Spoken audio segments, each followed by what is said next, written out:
কোরআন প্রেমিক এক মেয়ের কাহিনী। একটা মেয়ে ছিল, সে পবিত্র কোরআন পড়তে খুব ভালোবাসতো। সে সময় পেলে কোরআন পাঠ করত। তার ব্যাগে সবসময় ছোট একটা কোরআন থাকতো। গাড়িতে বসেও সে কোরআন পড়তো। তার তেলাওয়াতে এত মুগ্ধ ছিল যে যে কোনো পাষাণ ব্যক্তির মনও গলে যেত। রাতে যখন ঘুম ভাঙতো তখনই সে কোরআন পড়া শুরু করত। একদিন মেয়েটি মারা যায়। মা তার আদরের মেয়েকে হারিয়ে পাগলের মতো হয়ে যায়। একদিন রাতে মা তার মেয়েকে স্বপ্ন দেখে ঘুম ভেঙে যায়। হঠাৎ তার মা তার মেয়ের রুম থেকে কান্নার আওয়াজ শুনতে পায়। তিনি ভয়ে সেই রুমে যাননি।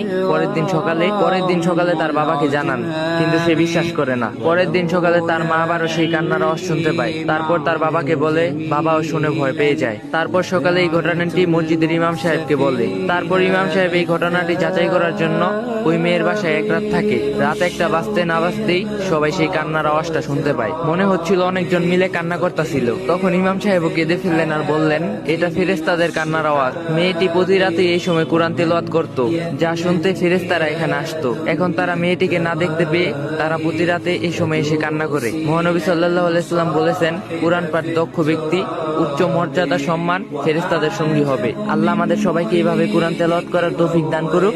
আমিন।